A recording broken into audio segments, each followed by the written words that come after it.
Балаклійській громаді, де досі є проблеми зі стабільним доступом до якісної питної води, наша команда доставила і роздала 2100 пляшок води.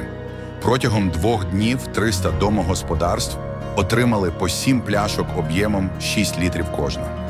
Для багатьох сімей ця допомога стала важливим ресурсом, адже забезпечує базові потреби та полегшує щоденні труднощі через обмежений доступ до питної води.